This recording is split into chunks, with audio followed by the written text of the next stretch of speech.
Sur les trottoirs, This cafe is at the Pont Neuf bridge that crosses the River Seine.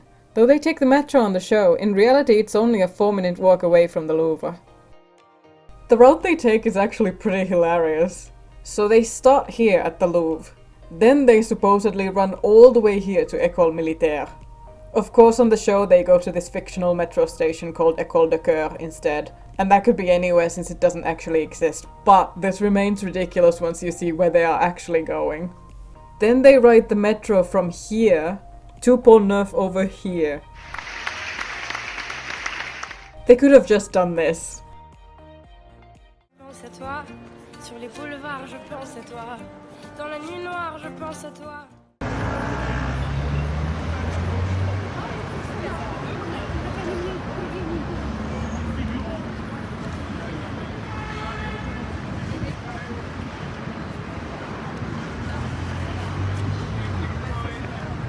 Jill through Paris.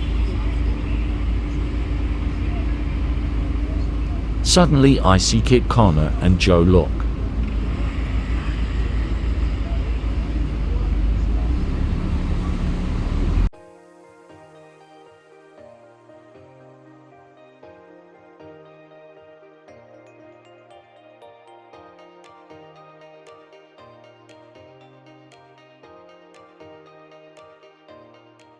Sous la poussière, on était pourtant. Pour rien, on s'aimait trop. Nicolas! Pour s'aimer bien. Stéphane Fournier is Nick's absent father, who we only meet in volume 4 of the comics, as in that version of the story he flaked out on Nick the whole time they were in Paris. He's played by Thibault de Montalembert. He and Sarah got divorced when Nick was very young, so it seems to have affected David more. I've seen people say David was 9 and Nick was 5 when Sarah and Stefan divorced, but I've been unable to find where Alice said this, so take it with a grain of salt, I guess. It's probably true. Alice has answered lots of questions like that on many different platforms. Would you feel better if I waited here? No. No, please come with me. T'as tellement grandi, mais qu'est-ce qui s'est passé? Stefan channeling all of us going from season 1 to season 2. Qu'est-ce qui s'est passé? Indeed. Tu fais beaucoup de rugby? Oui, un peu.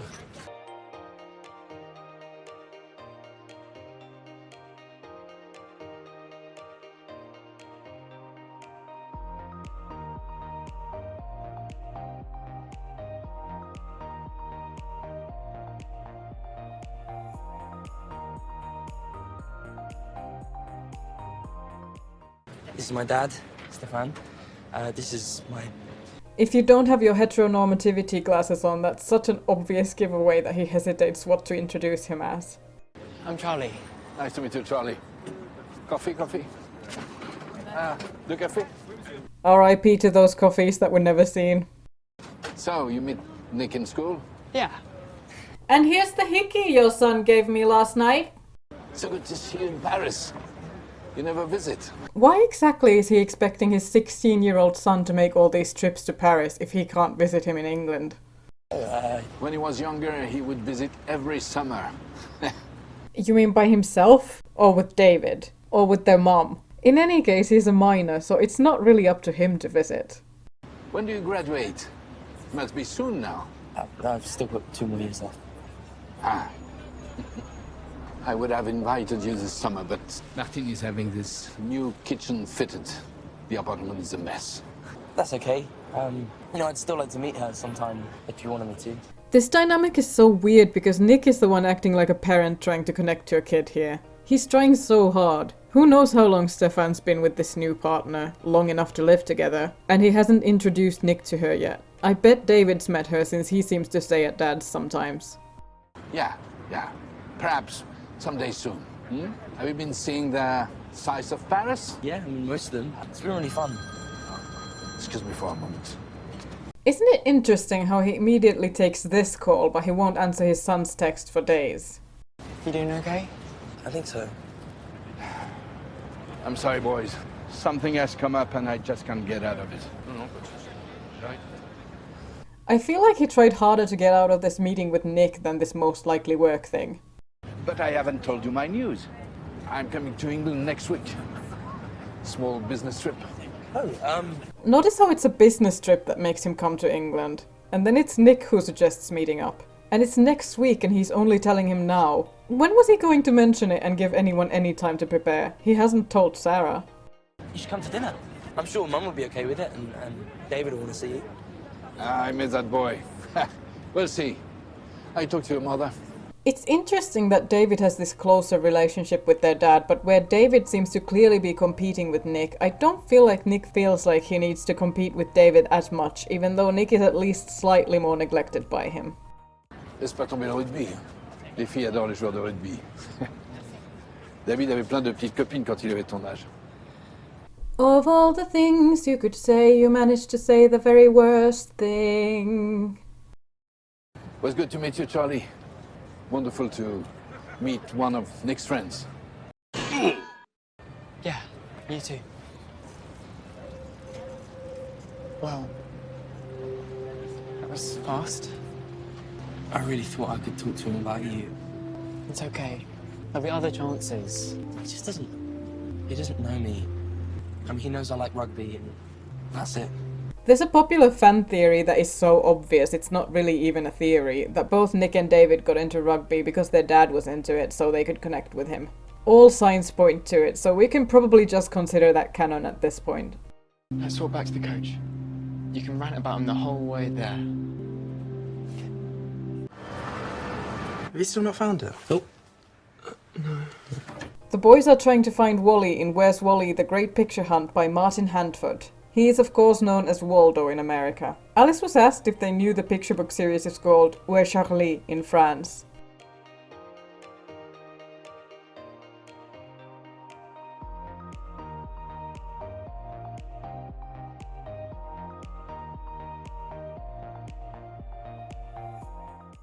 I have something to share. Meanwhile, we never saw Tao hear the news about Charlie fainting, but they would have definitely discussed that on the bus back.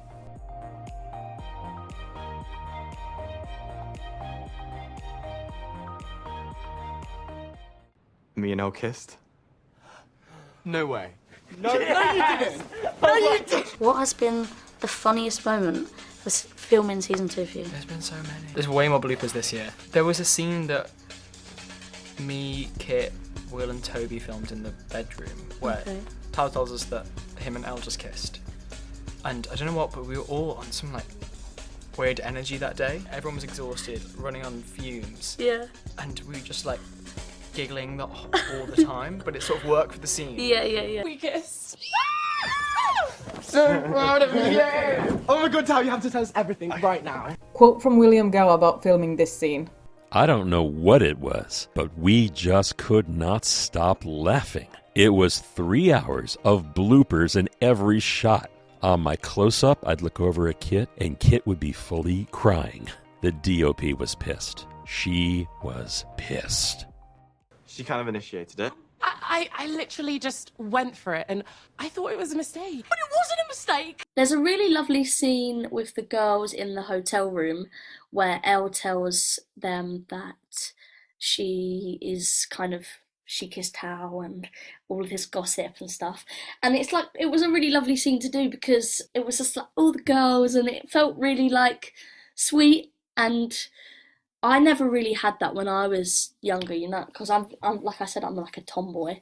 So all my friends are like quite boyish, and even my girlfriends, like, we're like tomboys and stuff, doing sports and stuff. So it was really nice to like, yeah, I never really had those kind of relationships with my girlfriends. So it was nice to play that. And it was, and when you watch it, it's a really lovely scene as well. It's just cute. It's just really cute. And then we kissed again. I kissed her that time. Oh my god, you did it! There were certain points where we were doing scenes, and our main objective was to make the other person laugh. There's one scene in the show that has made it in, and it's so funny. It was literally me, Joe, Toby, and Will. You've got to guess in which Paris. scene. Yes, You've got to guess people are which going to scene. get. It's in Paris. We just haven't laughed so much on set. And we laugh a lot on set, and that was so funny. And it was good, I think. I think it came out well. The third kiss was like amazing. 3 times! This is the best thing that's ever happened! I've seen a few people compare this scene to Summer Nights from Grease. So Wait, so what does this mean? Are you two dating? I don't know. We literally had our first kiss like 5 hours ago.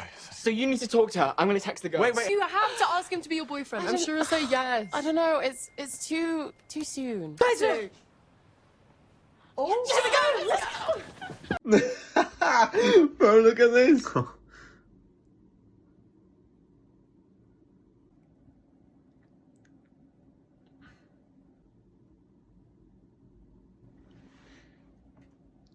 Alright, it's not that funny. Whoa, hey, I'm still reading. Bro, it's 3 words. Is your brain lagging? Can't help it. Definitely shouldn't be sneaking around this late. Well, it's my birthday tomorrow, so what I say goes. Come on, we're going. Let's go. Let's go. Quote from director Eros Lynn. When I was younger, I was in a rugby team, and we went on tour to Leicester, and I remembered us sneaking around the hotel rooms, trying to dodge the coach. I remembered it so clearly, and wanted to capture that sense of mischief and fun and transgression, because it feels so naughty to be doing so. But also, in our story, in Heartstopper, it's an opportunity for Tao and Elle to continue what they started in the Louvre, and for their kissing to keep going, and it feels so joyous and mischievous. It's about rule breaking, isn't it? You're not supposed to leave your rooms after 11 p.m., but they do anyway, and they get up to all sorts, and that's really good fun.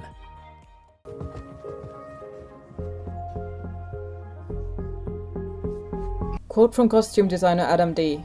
Early on in my research for Season 2, I looked at all the different flags, the bisexual flag and the asexual flag too. I included elements of those colors in the styling, and although my intention wasn't to show them explicitly, I think they fit in quite well with the Heartstopper colors. Isaac is reading Birthday by Meredith Russo, an LGBT romance about 2 kids born on the same day following their lives each year on their shared birthday. This one is on theme because it's Tara's birthday tomorrow, as was just stated moments ago.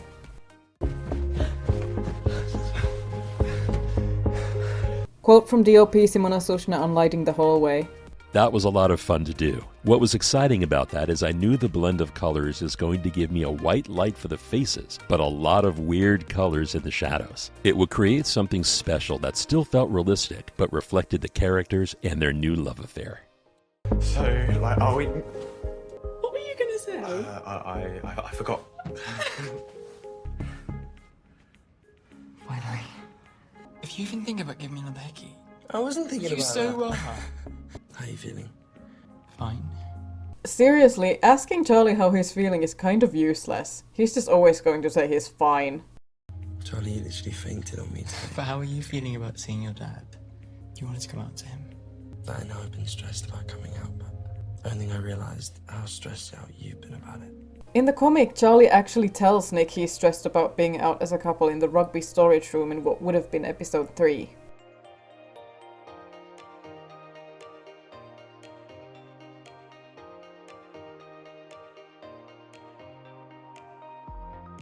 Quote from Joe Locke. Charlie struggles with being out as a couple and the pressures that come along with that. Charlie cares so much about everyone else in his life that if anything, Nick's coming out probably stresses him out more than it stresses Nick out. That's just Charlie.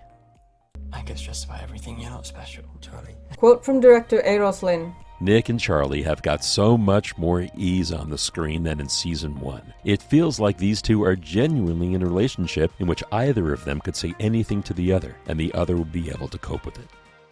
It doesn't matter how I feel about it anyway. It's your coming out. You're the one who's going through it. It matters to me. Quote from director Eros Lynn. They arrive at the vending machine and we just hold the shot for ages. You get a sense that they want to kiss, but Charlie wants to talk about what Nick's just been through, and Nick wants to talk about what Charlie's just been through. You get a sense of this physical yearning between the two of them, but also this intellectual and spiritual attraction, where they both care for each other so deeply, playing alongside that. Boys! Couldn't have let them off. If Mr. Ajayi and Mr. Farouk had one good gossip session about what each of them knows about the Ben, Charlie, Nick, Imogen drama, they'd basically know the whole main plot of Heartstopper at this point. Pretty sure I did the exact same thing at that age. Sneaking around like that with a boy. You never did anything like that. Oh, when you don't figure out you're gay until your late 20s. Quote from writer Alice Oseman.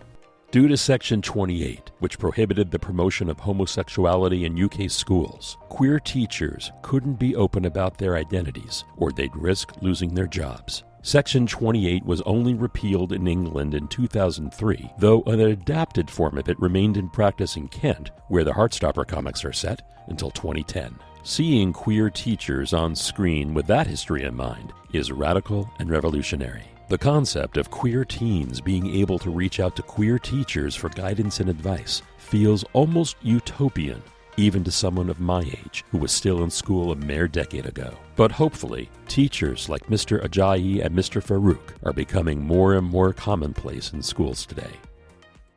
Tend to miss out on those beautiful gay teenage experiences. Quote from director Eros Lin. Mr. Farouk is much older than our heroes, but nevertheless, he's probably as inexperienced as them. We wanted the audience to cheer when the teachers got together. I think we wanted to find that sort of innocence and purity within the teachers' relationship, which echoes all our younger cast's romantic relationships. Quote from director Eros Lin. With Mr. Farouk, we first meet him in the study hall, and he shouts, "Quiet!" at the top of his voice. Instantly, you know who this teacher is. We've all had those kind of teachers. He's a bit jokey, but you wouldn't want to mess with him, and he feels very strict. Then, when he's with Mr. Ajayi, we see his vulnerable side, and it feels like such a contradiction that his personal life is so different to his public persona, and that's told in an incredibly short amount of screen time. But I don't think it suffers for it. I think it mirrors, because these characters were in the graphic novel, and they had a similarly short amount of page real estate in the graphic novel as they do on screen, but are incredibly memorable despite that.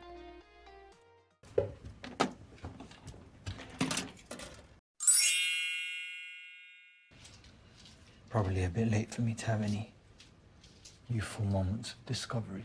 Mr. Farouk is for all of us late Alphabet Mafia joiners who now just live bittersweetly vicariously through these Heartstopper teens because we couldn't have what they're having. What I'm having. I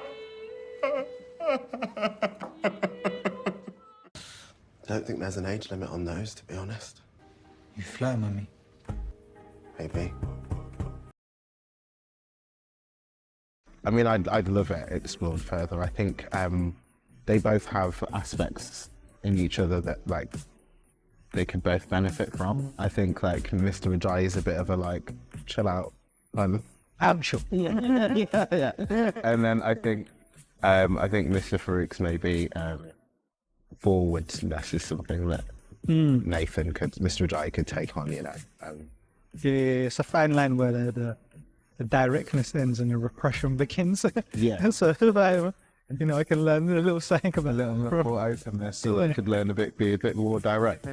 I fancy it rather than like maybe I'm flirting with all. So yeah. Yeah, simplicity of like expression. Yeah.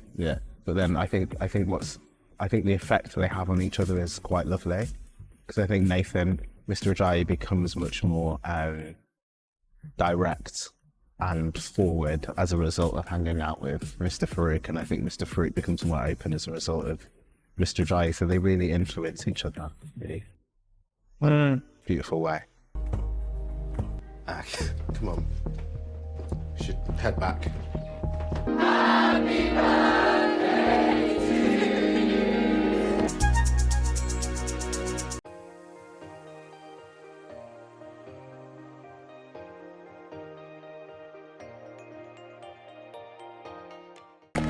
They are going to be a handful today. You can have 4 oranginas in a day. I was supposed to fast today, but...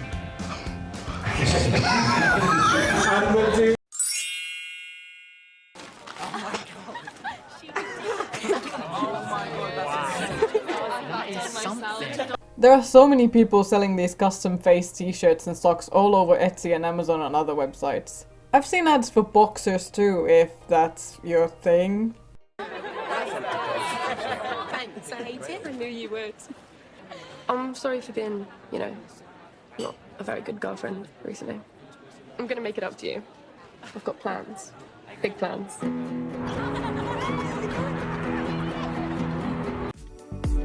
People don't realise there is a real skill and talent to book acting. There's like a lot of time that goes into making sure that I'm on the right page so that one shot's not at the start of the book and the other's at the end. And like walking whilst reading and still knowing where I'm going. It's a real skill. I'm going to put it on my CV. I'm like, workshops, wow. Get Toby for workshops, book reading.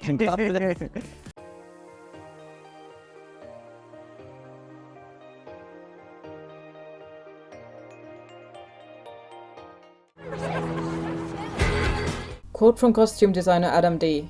I was also looking at the idea of Tao being super into world cinema and visuals, you know, like Wes Anderson and similar classics, and I wanted his style to reflect a knowledge of that world. While I was doing this, I was conscious of keeping his fashion young, because the actors are already playing slightly younger than they are in real life, and the way that they dress would play into this more. That's why I chose brighter colors to help with that.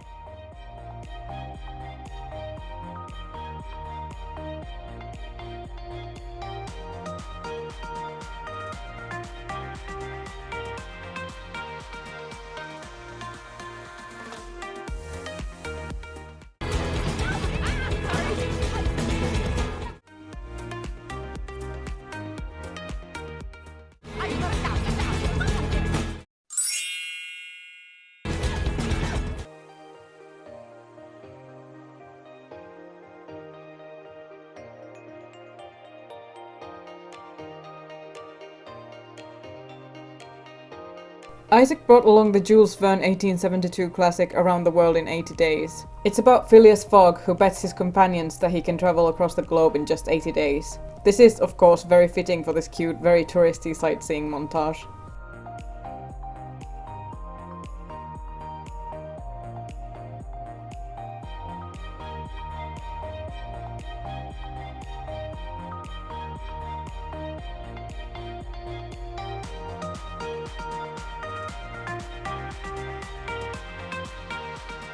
We filmed in Paris for, I think it was 9 days. Okay. At various different Paris locations, so it's like very real and cool and yeah, magical.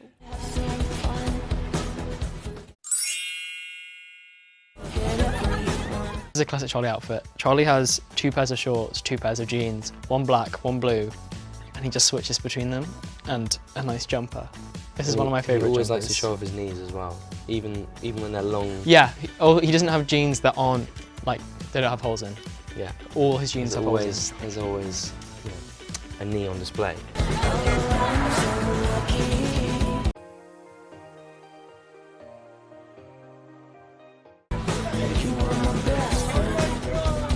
This is a famous Paris bookshop called Shakespeare & Company. Apparently they didn't have the rights to use their name and logo, so it's blocked out on the show. The shop sells exclusively English language books and is famous for housing aspiring writers and artists in exchange for helping out around the bookstore, meaning people can sleep in there. This is how long the queue was when I went there 2 months after they filmed this.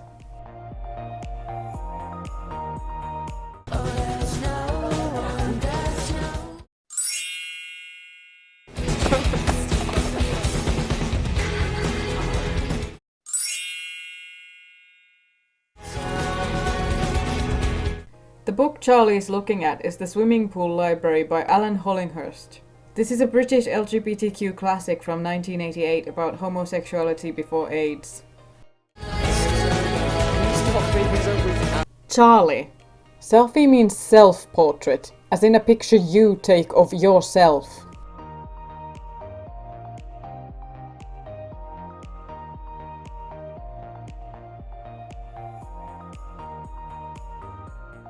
Stop it, please. I want to bring up my face.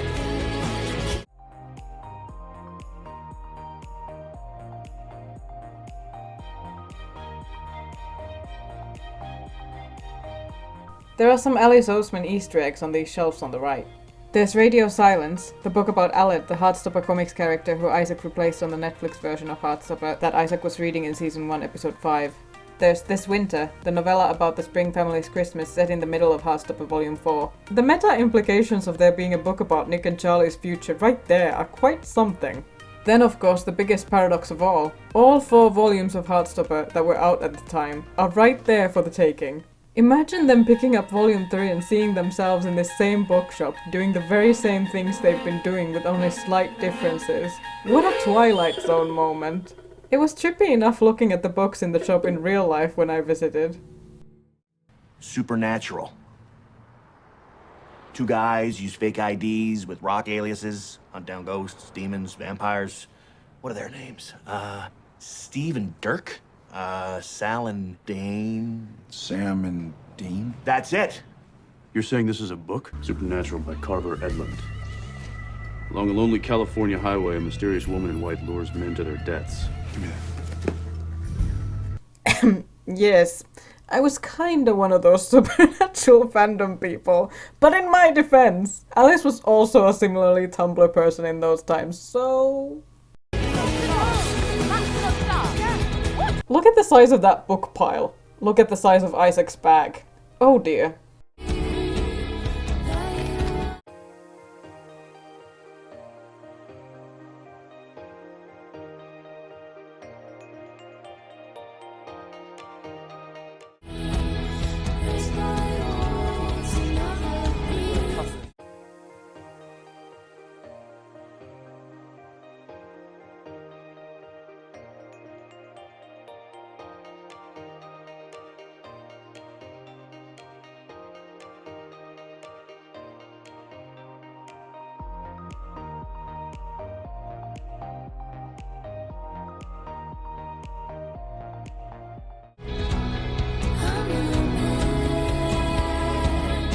Quote from Yasmin Finney. They've made a lot of magic moments in Heartstopper, but it fills my heart with joy to finally have a love story where a trans person is just happy and positive, and they get to just be in love in such a natural way.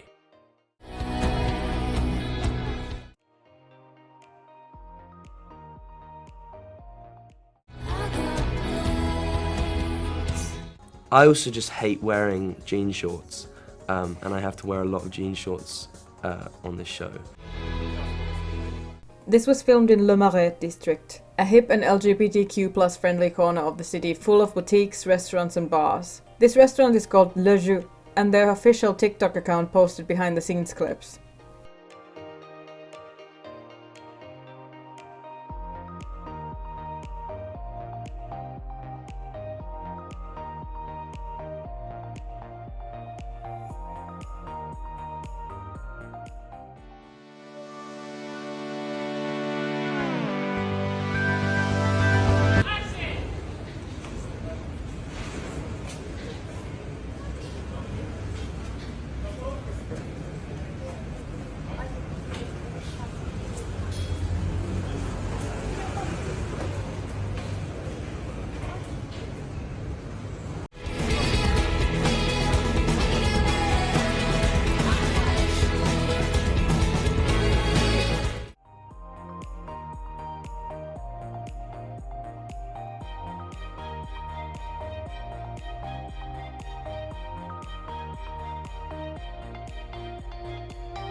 We've got like 5 minutes before Tara arrives.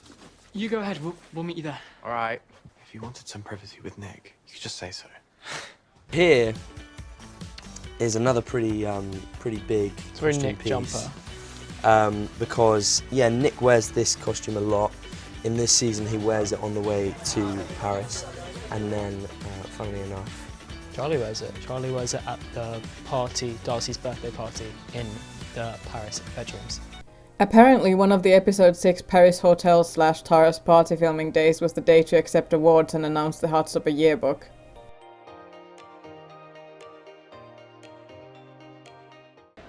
Thank you, Teen Choice Awards. Thank you. You sure you're okay with me borrowing this? As long as you don't steal it, like the last 3 you borrowed. I actually quite like that one. I didn't steal them. I'm stealing this, just so you know. Oh, I know. I just forgot to give them back. You forgot to give them back? Isaac bought Loveless, Nick bought a cute plushie. And did you speak with Alice like about their kind of specific experience in terms of getting ready for the role? Yeah, definitely. Alice was so helpful with stuff like that. And her book, Loveless, that she wrote, it was like the most incredible resource. I remember I like read it like 3 times before, because I knew since season 1 me and Alice spoke and that this was the journey we were planning on going on if we got picked up. And so, yeah, I was like really intensely examining Loveless, and there's such great descriptions in there of like Georgia, the main character. I'd like physicality things that I would highlight and try and put in my performance. So like when she kisses this boy, she talks about really tensing up and forming fists with her hands, and I tried to kind of carry some of that through to my performance because it's like such a valuable resource. Excuse me? What are you doing? Just recharging. We could just stay here for a bit. Why not? We haven't kissed in like 2 days. I bet you can't last 2 days without kissing me.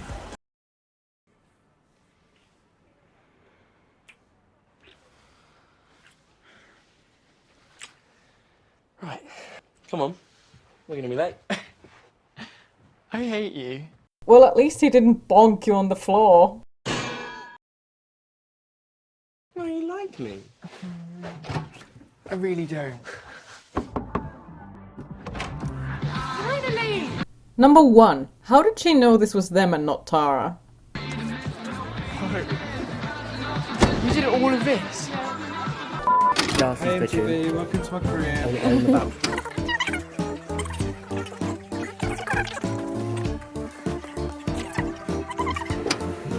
What are you doing? Everything has to be perfect for Tara. She's a princess.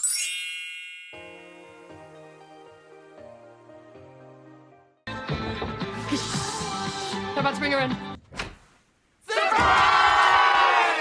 Number 2. Tara would definitely have heard the music. Number 3. Why would they knock on their own door if there wasn't something going on?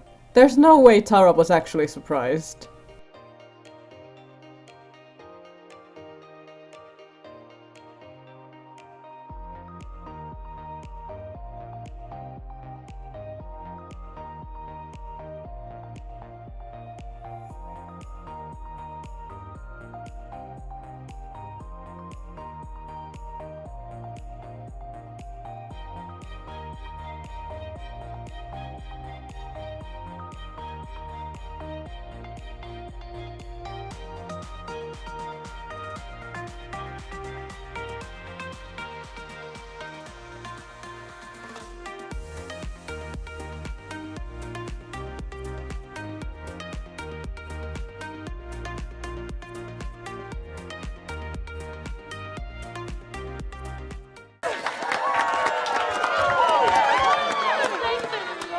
Which comic scene in Volume 3 are you excited to see in Season 2? For me, it's definitely Tara's birthday. I was about to say that too. I'm so biased. I'm so excited. It was such a fun scene. There were sweets everywhere that we could eat. I got to wear a tiara. It's great. I was going to say Tara's birthday, but that was about 4 days long. So my birthday, I was like, oh, with it. But no, I did like that.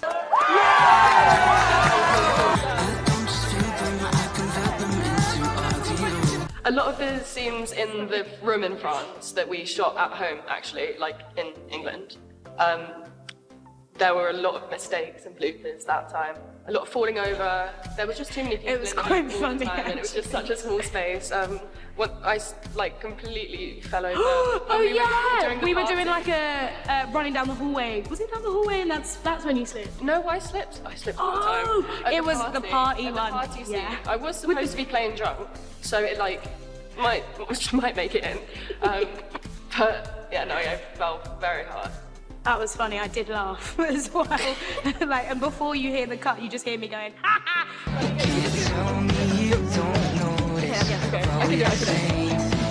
This look of apprehension Tara is giving can be interpreted in multiple ways. It could be that she's not thrilled about the alcohol itself, but what we do know is that she would like Darcy to open up and have an honest talk with her instead of all these distractions, and Darcy throwing back shots is definitely not going to help with that.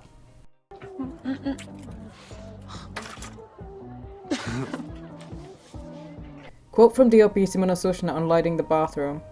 It's when Elle and Tao's love affair is starting to blossom, so I used color to reflect that kind of first love discovery. Monochrome pink in this case, and neon practicals. Get out! I need to pee! Too bad!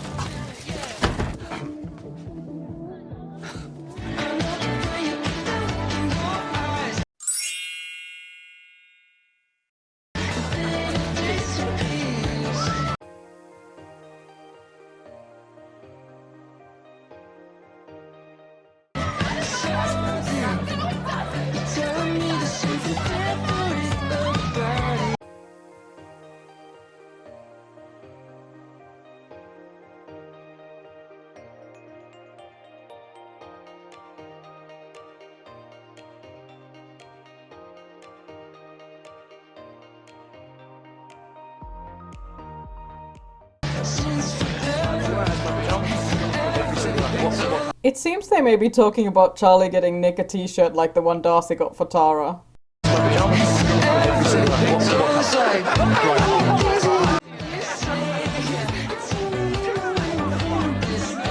Okay, but seriously, why is he allowed in here? I get that he just snuck in, but he's somehow allowed to stay for spin the bottle and everything.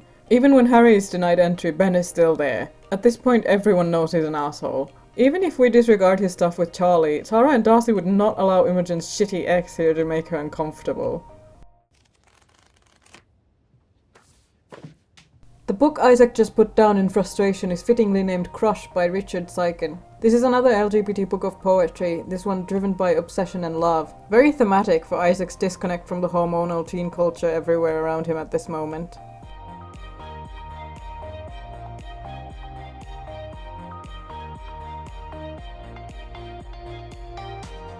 Also, Isaac's name is spelled I-S-A-A-C. I see so much Isaac, and even Isaac, and this is baffling to me as an English as a second language person. Like, I've never seen an English person called Isaac. Why don't people know how to spell it? And don't get me started on Michael. I see that equally as much. There you are. Not hanging out with your friends? No. You? They're just teasing me about Charlie. Do they all think the hickey was you? Yeah, I told them it wasn't, but to be honest, I sort of had a crush on him last year. You gotta help me. Not anymore, though. Seems like every queer boy at this school goes through their crush on Charlie Spring phase at some point. I do have a crush on someone else, though. Yeah, I think the one that it was like similar because I felt like we did all of our like big scenes at the end of the day. Yeah. Like the corridor one where we have our like kiss. It was like when that, like we were both tired and it was just like, let's do this. And then next thing you know, it's just happening and it's just nice. And we did that so many times because we had to have like close-ups, etc. And it was a long scene, so it was just like, I mean, that was the most challenging. But I think they're really nice moments. Oh my god. I hope they translate well in the show. Yeah. This scene mirrors Nick and Charlie's first kiss so much. Was Harry being serious? Do you like Tara? What? No. No, definitely not. They're just teasing me about Charlie. Do they all think the hickey was you? Yeah, I told them it wasn't, but to be honest, I sort of had a crush on him last year. So you don't have a crush on him at the moment? Well, I didn't say that. Not anymore, though. Cool. I do have a crush on someone else, though. Would you kiss me?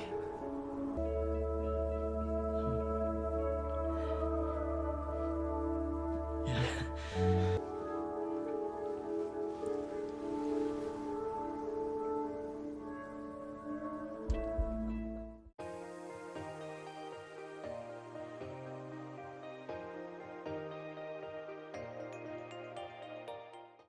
Was it bad, or I've just never kissed anyone before, so anyways. It's not that. It's just... I'm sorry. In the basement of your parents' place. Now you're a firecracker on a crowded street.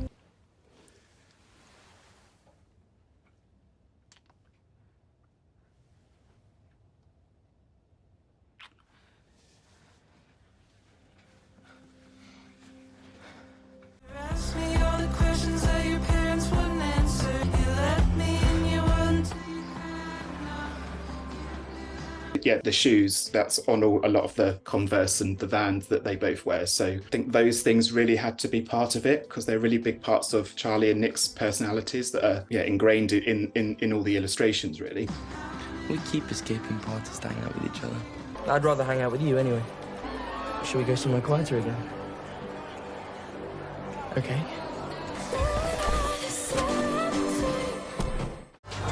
I feel really ill. I'm taking you home.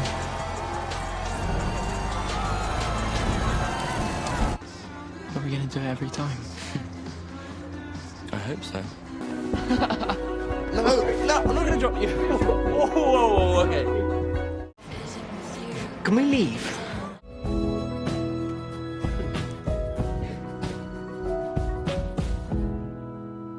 Yes, you are going to do it every time.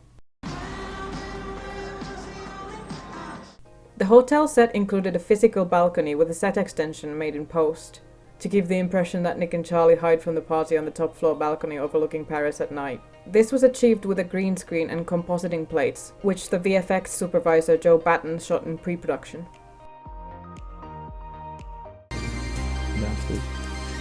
Always have figured everything out. You can just... This VFX breakdown video was posted right after I finished the first draft of this episode, so I couldn't use it for the previous ones. Not running away this time, though.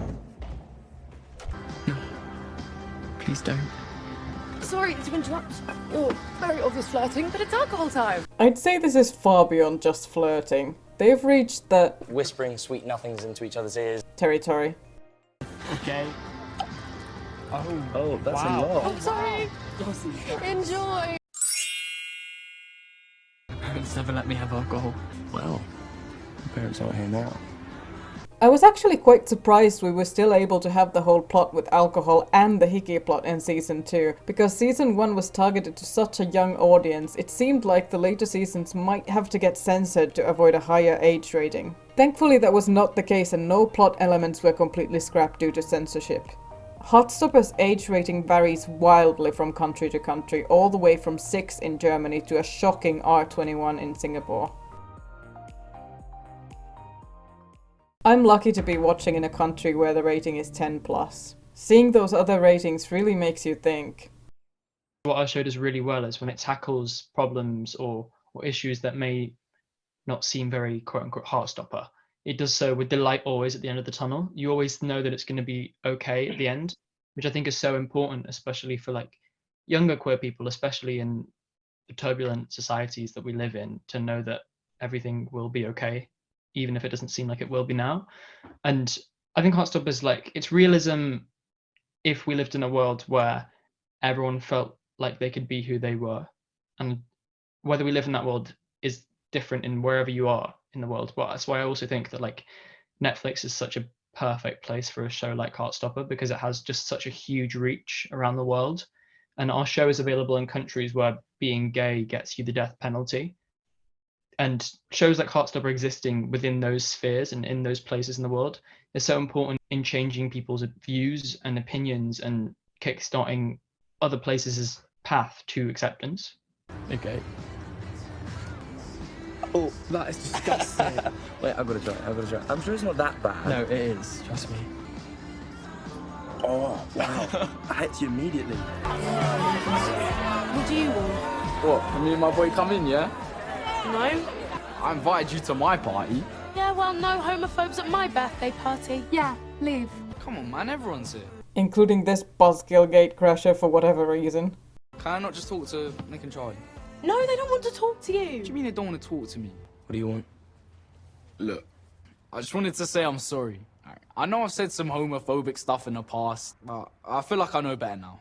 And And I'll never say anything like that again. In book 3, when they're in Paris, he appears to like apologize to them for the year, like the earlier in the year, but I'm not so sure it's proper. He's like properly doing it, like, because they in book 3 it's sort of like accepted with everyone that they're gay now, and yeah, he still wants to be popular, and if he will sort of just swing with everything, like try and stay on top and stay like one of the cool kids, and now that's accepted, like of course he has to accept it as well to stay cool. So we cool?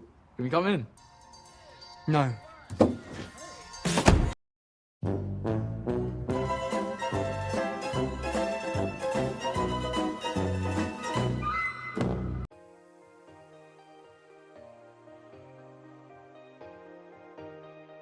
In the comics, Charlie gives Harry a longer speech here, but on the show that was reserved for Ben in the next episode.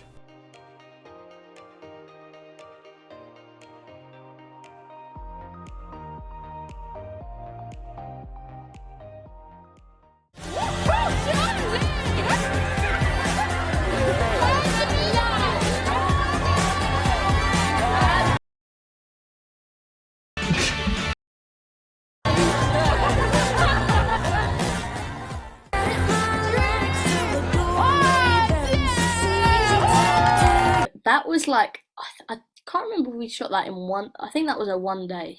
We shot that in one day. Might have been two. I mean, the whole party was shot across a few days, I think. And they had built the hotel rooms in the school hall, one of the school gyms or something like that. And they built the hotel room, which was really cool to me. And we had like all the like main cast, and then like loads of different supporting artists, like party goers and stuff. And it was like a really long day because they had to do so many camera angles. And we were all like, it was in the middle of winter, and we had like blankets covering us, and it was just like a nice day, yeah. And there was lots of laughs, and like you try and make people laugh behind the camera when you're not on camera, obviously.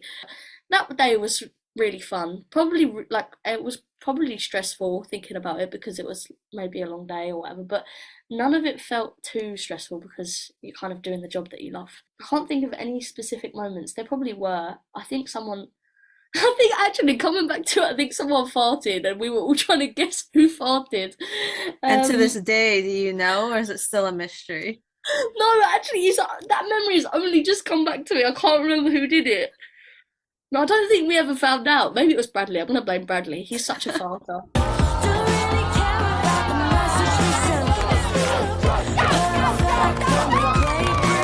Quote from articles Study Up on 25 Heartstopper Season 2 Easter Eggs and Fun Facts by Tara and Fortudum. While on set filming the Truth or Dare scene, Corrina Brown said, "Have a great day," and blew kisses into the camera in between takes, just because she was feeling friendly and wanted to spread some light into the world. And it's quite a common occurrence. "See, I always know someone is definitely somewhere watching the monitor," said Brown, "so I left you a message." That's personal information! I'm not gonna say that. In the comics, Tao was asked if he's kissed anyone in the room, and he didn't want to say it was Elle, but in the show, Tao and Elle are not really secretive about their relationship at all. I don't know. I don't really have any celebrity crushes. Come on, everybody has celebrity crush. Some asexuals do have celebrity crushes. Isaac clearly doesn't. Asexuality and aromanticism are on a wide spectrum, and each person has their own experience. The key is to believe people when they tell you what they experience and not to assume they're lying just because their experience is different from yours.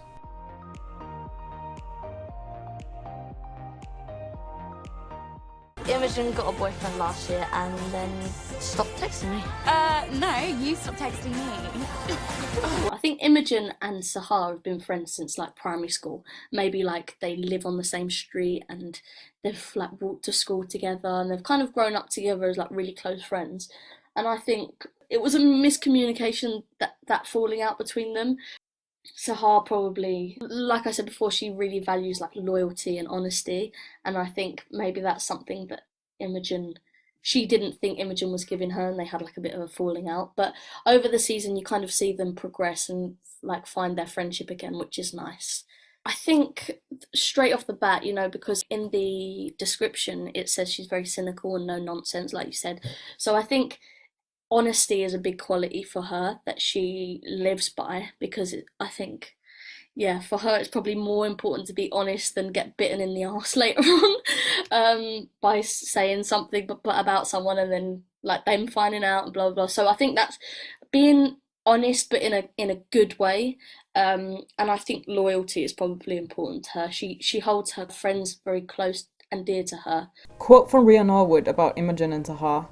They're at an insecure age, and there's this definite brand of young girls that struggle to maintain female friendships.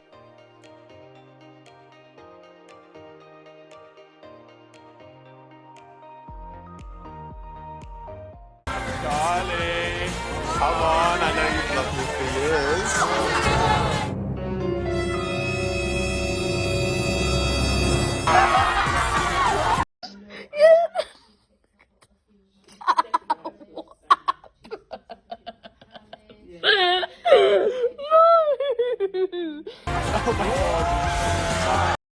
I love that he immediately looks at Nick like, look what I just did to your boyfriend.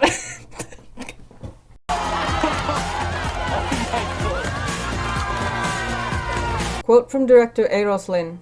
It's very much a scene of two halves. There's absolute mayhem while Truth or Dare is happening. Darcy's been drinking and everybody's in high spirits. There's a huge amount of improvisation that's going on. We just let the cast kind of go for it. Filming party scenes is actually really good fun because it's like being at the party with all these really garrulous, funny, entertaining people. So that was really nice. I dare Charlie to kiss James. You're only saying that because of the hickey rumour. And it wasn't James. Yeah, I mean, I don't care. So. As previously established, this scene was James's only appearance in the comic, and while Charlie gets dared to kiss James in both versions, the scene is different now.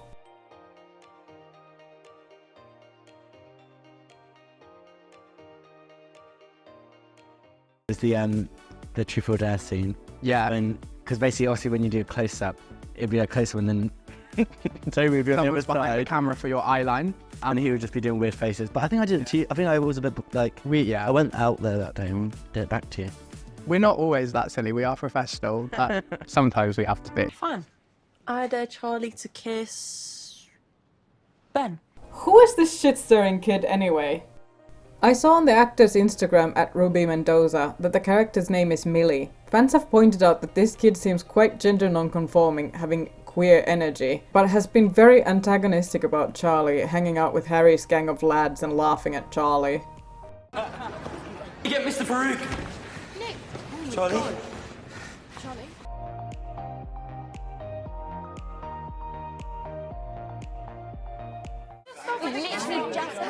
No. No way. That isn't even funny. I barely know Charlie.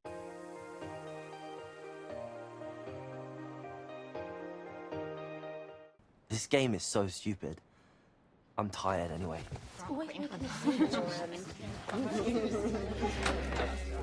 Can I do a truth instead? Okay then. Who gave you the hickey? What? Can we just move on from this? I know who it was. Quote from director Eros Lynn. Then the scene turns, and the focus turns on Nick because the bottle points at Charlie, and he accepts truth, and somebody asks him, who gave you that hickey? And Nick has a choice. Does he say or not? And there's a real kind of sense of tension and quiet. Everybody in the room has got quiet because, you know, there's this huge truth that's about to be told.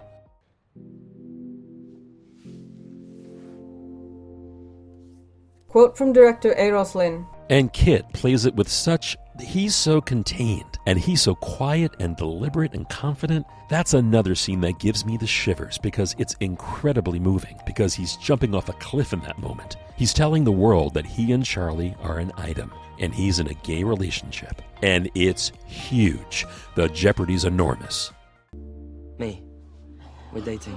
Oh my god, I called it. Really cute. We were saying it the other day. I never would have guessed Nick was gay. Yeah. See? Some people noticed all the blatantly gay behavior. I'm bi, actually, but yeah. Do you want us to keep it a secret? We're okay with people knowing. I'm sorry to ruin this very lovely moment, but I think I'm gonna be sick. Come on, guys. You know what this is. Just get her to the toilet. Why are we running to the teachers? Yeah, okay, she panicked, I guess, but you know she just needs to throw up. You know how to do that. I'm going to pretend I believe you have food poisoning. Okay, just try and take some deep breaths. I'll get you a sick bag. Paris trip. Paris Obviously. trip. Darcy gets everyone drunk in Paris That's in the a fun comics, so I scene. think that'd be a lot of fun. I want to nurse you when you're being sick and throwing up. Why did I get into teaching?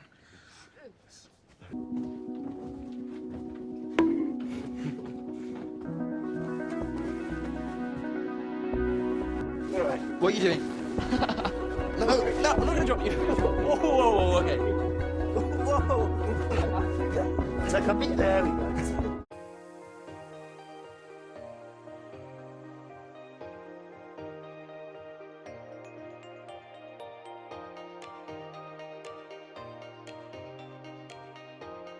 I'm good at holding things and holding people, and that's what I do. So that's better. Can you remember where we're meant to be going? We are going that way. That way? That way. I'm sure it was that way. It's that way. Shut up.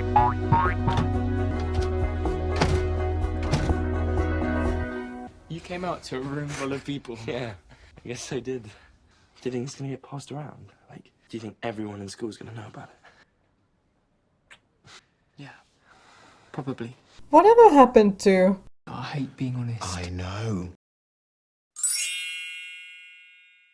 Quote from director Eros Lin. He, Nick, feels like there's a huge amount to lose, and in the scene afterwards, they go back to the room, and he says to Charlie, "Do you think everybody's going to know when we go home?" And Charlie goes, "Yeah, I really do." Within minutes, the tom-toms are going, and people are messaging people back home, and this news spreads like wildfire. But you get a real sense of what's at stake for Nick in that moment. I think I'm okay with that. Nervous, but I'll be okay. Yeah. Since Tara and Isaac are staying in the girls' room tonight, I could sleep in here. With you? All of Isaac's new books were on the bed right before they left. Well, in that case, I think you're gonna have to move over, because that's my side of the bed. Well, I got here first, so... Did you know? Yeah. Okay. You're crushing me! We're gonna have to fight. We're gonna have to fight. Okay, we can fight. This is unfair. Do I win? I guess so. I think it's pretty safe to say he claims that side for life right there.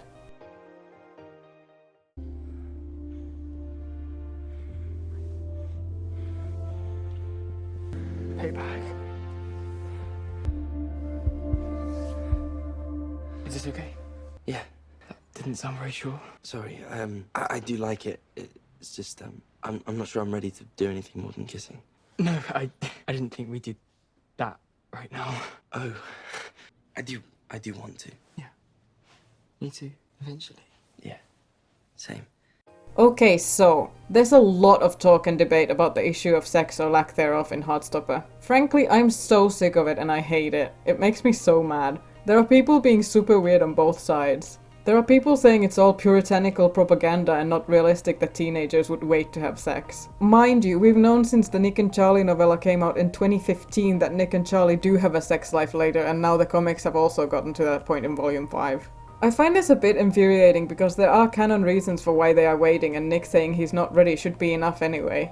I also really hate that point of view that it's not realistic, because why is a 15 and 16-year-old needing a bit of time to get there so unfathomable to you that you'll straight up say that would never happen?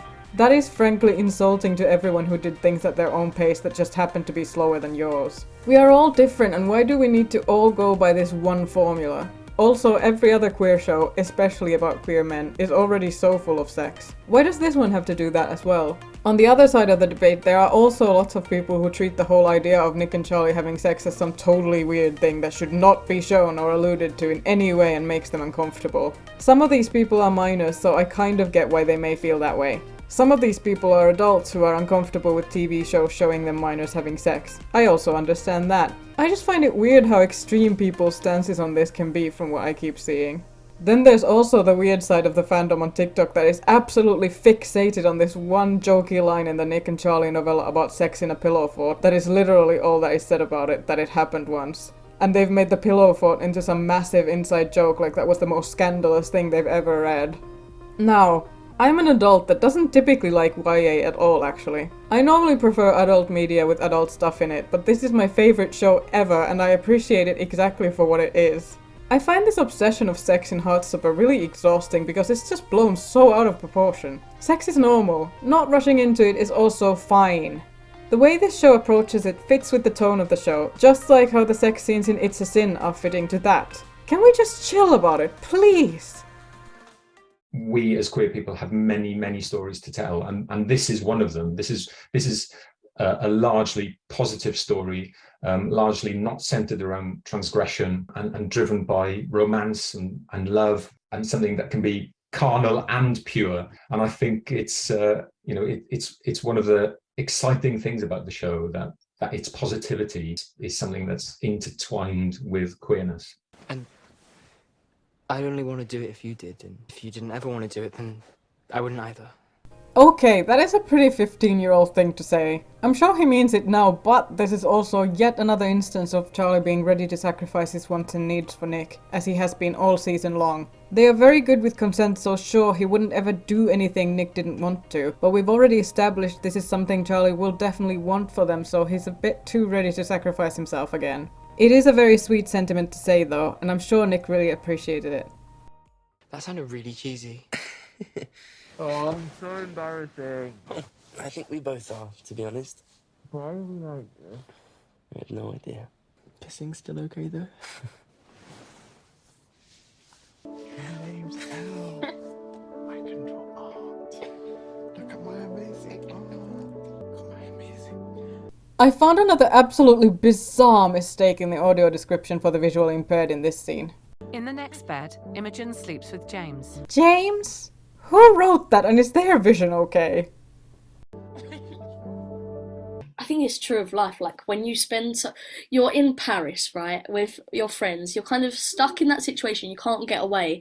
All you've got to do is spend time with that person. So I think it's true of real life. You're bound to kind of make up, especially your teenagers. You know, you have falling outs, and I think it plays really nicely and smoothly. There's no big I think it's just a smooth transition to back to friends again. There's a really nice moment where after the party they're kind of like in bed and they've fallen asleep. They're probably kicking everyone out of the hotel room or something, and then they've fallen asleep tidying up or something, which is a really nice moment. So yeah, I think the progression back to friendship I think it works. I think it's really nice.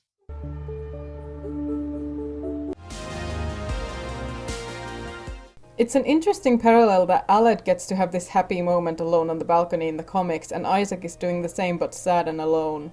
Aled's story does get really sad after Heartstopper, so it's nice that he gets to be happy here at least. I'm sorry for ruining your birthday. Hey, it's not ruined. I wanted it to be perfect for you.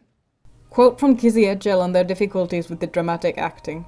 Karina helped a lot and gave me a lot of advice. She's got a lot of drama school tips and tricks that I don't necessarily have, so that helped. Seeing Darcy as more than comedy is weird to me, so it felt a bit uncomfortable and some getting used to, but it works. I have to be perfect for you. Darcy, nobody's perfect. I love you. I love you so much. It's harder to act very serious things than it is for me to do comedic stuff. So I did find that it wasn't something I was as used to. I tried my best. Yeah. And you killed it, can I just say? Oh, honestly, the scene in the bathroom, watching obviously I was with you, but I was holding back Karina's tears. I was watching Kizzy perform and I was like, oh my God.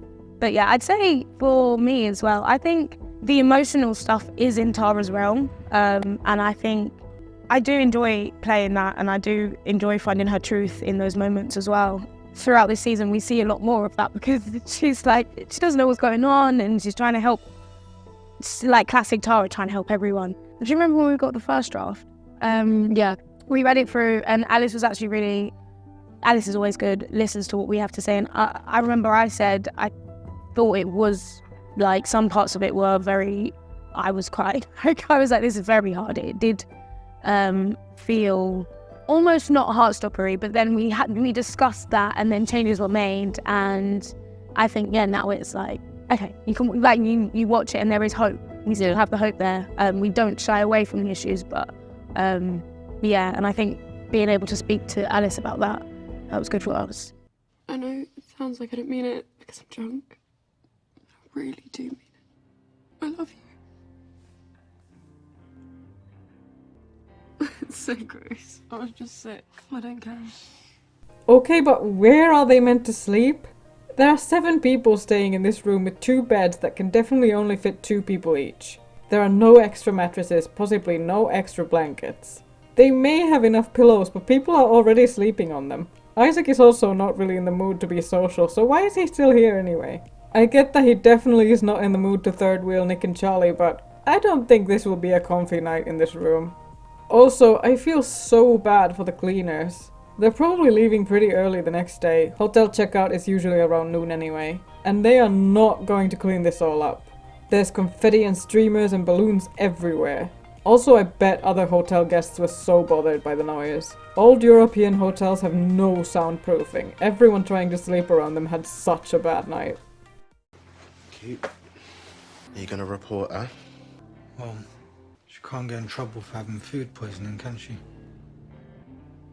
I suppose I'd better head down to reception and try and get some fresh sheets. I mean, you could just share my bed. I mean, as exciting and romantic as this is for them, please do get rid of those vom sheets, because this room will not stop stinking until you do. No, some stupid idea. You said? No. I don't think it's a stupid idea. Some viewers were bothered by this though. They are teachers who are currently responsible for all the students on this trip, and it's not really the best idea to hook up right at this moment. We can bypass that because this is a show about love that isn't really exploring that side of things, but in real life, teachers hooking up on a school trip would be questionable.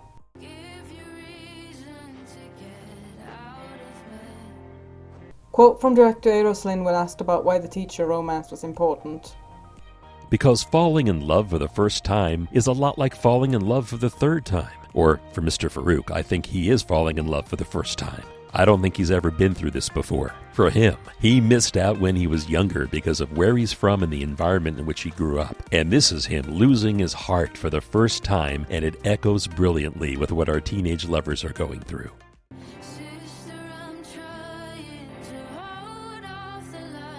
Quote from director Eroslyn. Both actors play those scenes with real vulnerability and charm. That's another scene that makes my heart leap with joy because there's such tenderness and vulnerability and a sense of exploration of your heart's desire when your upbringing tells you that this isn't right. It feels like a really worthwhile and relevant theme to explore.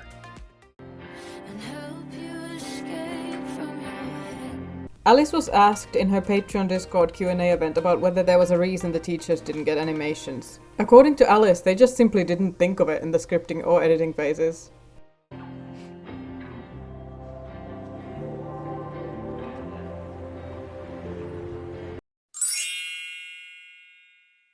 gonna stay up all night. Me too. I'm gonna stay up all night. Me too.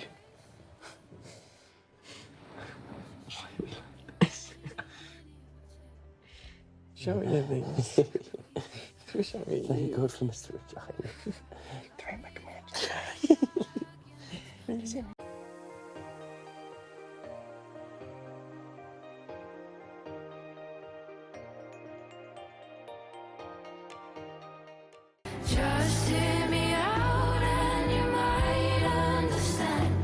So what was your favourite moment in Paris? I wonder why.